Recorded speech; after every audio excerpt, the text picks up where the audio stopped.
na ito. Ang pagtuturo nito ay base lamang sa aking karanasan at personal na nalalaman. Kung may makukuha kayong aral, ay kuhain nyo, at kung wala naman, wala rin akong pakialam. Welcome back mga Lods. So for today's video mga Lods is ituturo ko sa inyo kung paano nga ba i-secured yung ating config file sa ating VPN. So itong video tutorial na to mga Lods, pwede siya i-apply sa SHA-based na SRC or SHA-based na VPN. So paano nga ba natin malalaman if SHA-based yung ating VPN mga Lods is ito lang siya mga Lods. So punta tayo sa ating SRC. So show project tayo. So SBR injector.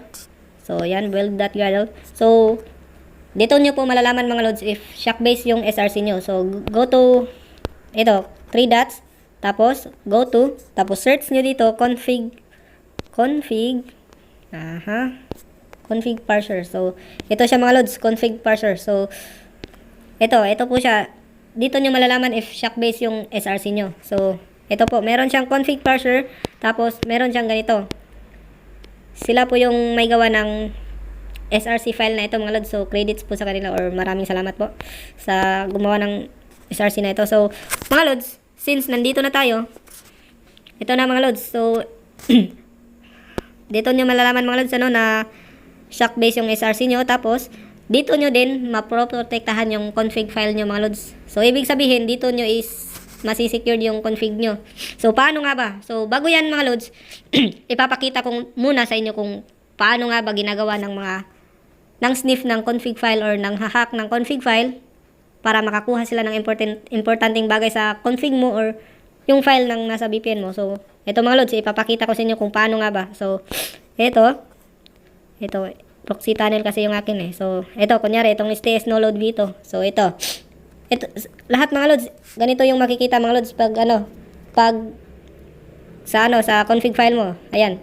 Hindi mo mababasa yan mga Lods. Yan. Hindi yan mababasa mga Lods. So, ito. Pareho lang yan lahat mga Lods. So, hindi mo mababasa. So, ito nga, kung paano nga ba mga Lods. Ito yung tutorial. So, ito, kunyari ito. So, ganito yung mga ginagawa nila mga Lods. So, i-download nila yung config file mo, tapos, ikakopy nila itong hindi nababasa. Tapos, ang gagawin nila, so, pupunta sila sa APK editor. So, ganito mga Lods. So, ipapakita ko lang sa inyo mga Lods kung paano nga ba. Tapos, ito kasi yung VPN na ginawa ko eh. Tapos, full edit, ito. Yan. So, close lang natin. Ito yung mga ginagawa nila mga Lods. Tapos, hahanapin nila dito. So,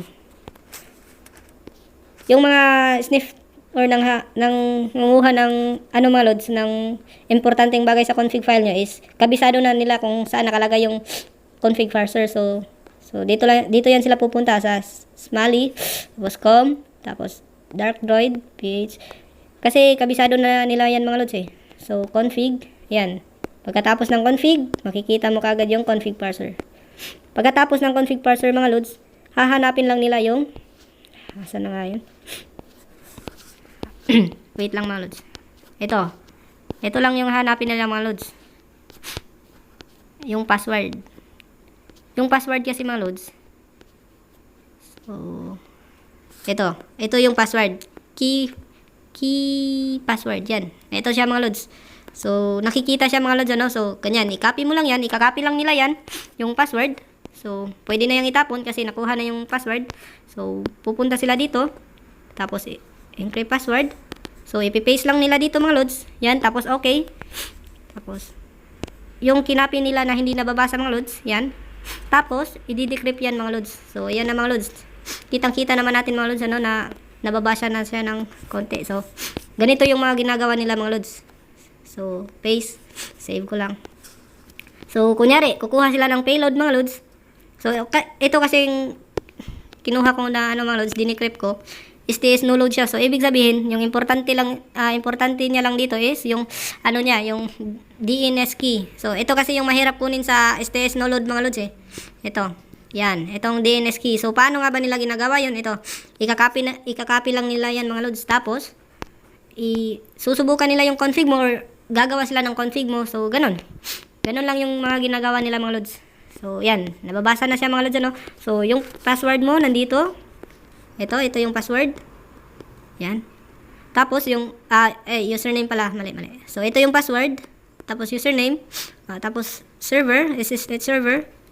So, yan. Tapos, nandito na lahat. Makikita nyo naman mga lods, ano? So, paano nga ba natin i-secured mga lods? So, ito na. Ilalabas ko na. So, sa mga developer, alam na nila ito mga lods. So, punta lang kayo sa project nyo. SBR injector. App. Tapos, build.gradle. So, balik tayo sa, sa config parser. So, dito. Search nyo lang, config parser. Dito mga lods, nakikita natin itong password, key password. So, yung gagawin natin mga lods, save lang natin, i-copy, bali, ang gagawin natin mga lods, ito, kailangan natin ito mga lods. So, yung FAQ file nito mga lods, yung link nito ilalagay ko na lang sa description para ma-download nyo. So, open lang natin to, yung encryptor, tapos, click natin dito, tapos, byte to string, yan. Bali, mali pala. String to byte pala mga lods. String to byte. So, yung gagawin nyo mga lods, is gagawa kayo ng password nyo. So, kunyari, yung gagawin ko is, ito. So, papahirapan ko yung mga lods, yung sniff ng config. So, gaganyanin ko yung password ko mga lods. So, tapos, convert mo lang. Pagkatapos mong ma-convert, merong lalabas dito. Tapos, click mo lang ito. Copy. Yan. Na-copy na siya mga lods. So, balik tayo dito. Tapos, pagkatapos mong ma-copy, paste mo lang dito mga lods. Yan, long press mo. Tapos, long press mo dito. Dito na line. 45. So, sa mga baguhan lang po ito mga lods na yung tutorial ka, no? Kaya, detailed talaga yung mga sinasabi ko. So, dito, meron tayong nakikitang error. So, ito. Tapos, yung gagawin nyo lang mga lods is, hanapin nyo lang ito. Ito. Yan. So, wala na siyang error mga lods, ano? Ito siya mga lods. Yan. So, dito mga lods, nakikita natin na, balik tayo. So, yung makikita natin mga lods na wala siyang error. Tapos, yung gagawin natin mga lods, long press natin to. Yan. I-copy natin dito sa, private static final string. Yan. Copy natin yan. Tapos, itong string, long press natin yan. Dapat nakaganito. Tapos, paste natin yung kinopy natin. Kinopya. Yan. So, makikita natin mga lods na naging kulay yellow siya. Or may kulay yellow sa baba niya. Ganyan. So, ibig sabihin yan, hindi siya nababasa or walang gumagamit sa kanya. Katulad nito. Ito. Kulay yellow siya. So, ibig sabihin, walang gumagamit sa kanya. So, yung gagawin natin mga lods, ito, ito, nakikita nyo itong lapis, or ito, navigate mode. So, click natin yan. Kailangan maging mata yan mga lods. So, yung gagawin natin, ito, click natin tong, so, naging mata na siya mga lods, tapos click natin tong key password. Pagkatapos, ito, meron tayong makikita dito sa search result. So, ito siya mga lods. Click natin tong number 2, yan. Click natin yan, tapos, yung gagawin natin, papalitan natin ng str. Ito kasi siya mga lods, str kasi yung atin eh. So, pwede din siyang ganito mga lods. So, ang ilalagay ko is, so, ganito, parang L. Yan, tapos, ganyan. So, save ko lang. Papalitan ko siya ng pangalan mga lods. So, para maghirap yung, maghirap yung ng sniff ng password. 100% mga lods. Mahirap talaga tong i-sniff. So, eto, balik tayo dito. Mali. Ito key password. Yan. Gayahin nyo na lang mga lods kasi meron naman So, paste natin dito. So, meron naman akong pointer location. So, yung mga pinipindot ko, bawat pindot ko, nakikita nyo. So, ito. Punta tayo dito. So, yan. Ito, paste. Paste lang natin dyan. So, save. So, itong, mga lods, nakikita natin na yung key password is, meron na siyang kulay yellow. So, ito naman, wala na siyang kulay yellow sa baba, mga lods. So, ibig sabihin yan, ginagamit mo na siya ngayon, or, ganun. So, wag mo na lang itong tanggalin, mga lods, para yung nang sniff ng config file mo, akala nila ito pa rin yung password. So, yun mga lods, wag mong tanggalin yan. So, tapos mga lods, pwede niyo din itong ilipat mga lods. So, ito.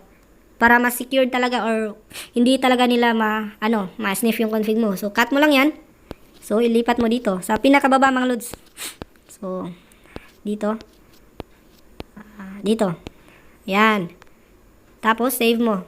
Click mo itong 3 dots. So, walang error mga lods, ano?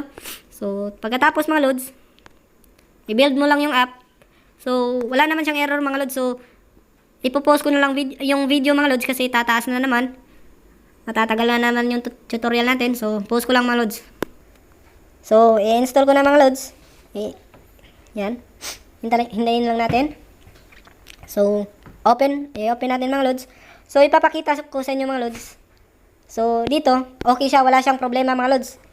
Pagkatapos, yung magiging problema nyo lang mga lods is itong na-export nyo na config. So, ibig sabihin itong na-export nyo. Kunyari, ito, yung stays no load. So, yan. Padlock. So, ayun. Hindi ko nabasa mga lods eh. So, ulitin natin. Padlock corrupted. So, ibig sabihin yan, mali yung password mga lods. Kasi, pinalitan na natin. So, yun, hindi na natin ito magagamit mga lods. Hindi na natin ito magagamit yung mga na-export na config natin. So, kung may balak kayong, mga lods, magpalit ng password. So, i-secured nyo muna ito. So, ibig sabihin ng pag-secured mga lods, dapat, yung mga importante mga payload mo, ilagay mo muna sa notepad or kahit ano mga lods. Mag-back off ka ng pinaka-importante mo doon. Kasi pinalitan na natin to ng password. So, dito naman mga lods. So, ayos siya. Walang problema ito mga lods kasi yung password lang yung pinalitan natin. Tapos, ito kasi mga lods, iba na yung password niya sa ating application. Kasi itong config file na ito, yung password pa ng dati, yung ginagamit nila. Kaya, hindi nababasa mga lods. So, sana na-gets nyo. So, dito naman sa APK editor mga lods, yung kanina, config parser. So, papakita ko sa inyo. So, proxy tunnel, ito. Full edit. So, ipapakita ko sa inyo mga lods, na secured talaga yung ating ating config sa ginawa natin. So, dito, hintayin lang natin. So, ayan, success na. So, smally, dark droid, ph, then config parser. So, dito mga lods, nakikita nila is yung password na ito. So, akala nila na ito pa rin yung password mo. So, meron na tayong, meron na tayong 20% na safe. So yung pinalit natin mga lods, naka-encrypt or naka-byte na string, hindi nila makikita mga lods. Tingnan nyo. Ayan. Hindi nila makikita yun dito mga lods. Yung mga numero mga lods. Kahit anong gawin nila mga lods. Yan. Kahit anong gawin nila, hindi nila yun makikita. So, yun mga lods. Hanapin ko lang, ipapakita ko lang talaga sa inyo. Yan. So, hanapin ko lang. So, yan. So, mahirapan talaga yung mga sniff nito mga lods. Ito lang yung number 1 na tricks. So, gayahin nyo yun mga lods para hindi yung config nyo, hindi ma-sniff. Pag ginaya nyo to mga lods, meron kayong 90% na secured yung config nyo. So, hindi ko na 100% secured mga lods kasi meron namang ibang kaya itong mga lods. Bale, merong ibang mga developer or mga snifter na kaya nilang i-open yung config file. Pero, ito sa tutorial ko mga lods, ako kasi mga lods, naka-sniff na din ako ng config. Pero, hindi naman sa pagmamayabang. So, tumigil naman ako. Kasi unfair eh. So, yan. Ito talaga yung pinakamahirap mga lods. So, gagawin ko na ng 90% na secured yung config nyo. Yan. Hindi nyo makikita yun mga lods, yung mga numero. So, para ma-proof ko sa inyo mga lods na hindi siya nakikita. So, balik tayo dito sa config parser. So, nandito lang yan.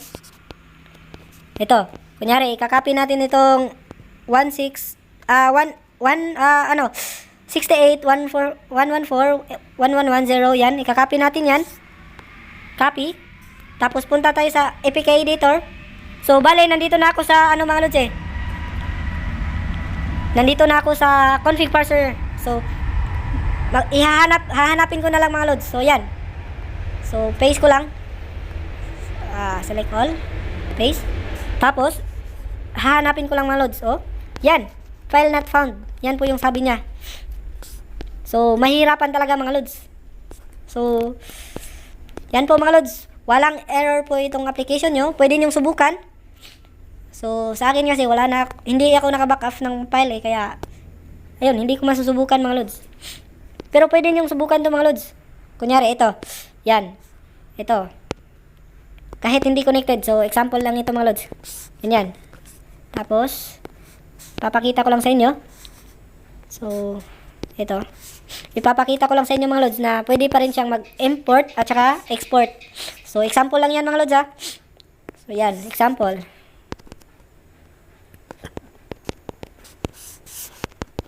Oh, ayan. Nakalock na yan mga lods. So, import natin. So, successfully daw.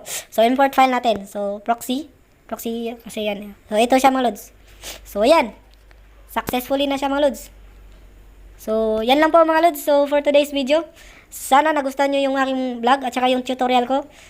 So, yan lang mga lods. Maraming salamat. Tsaka keep safe sa lahat.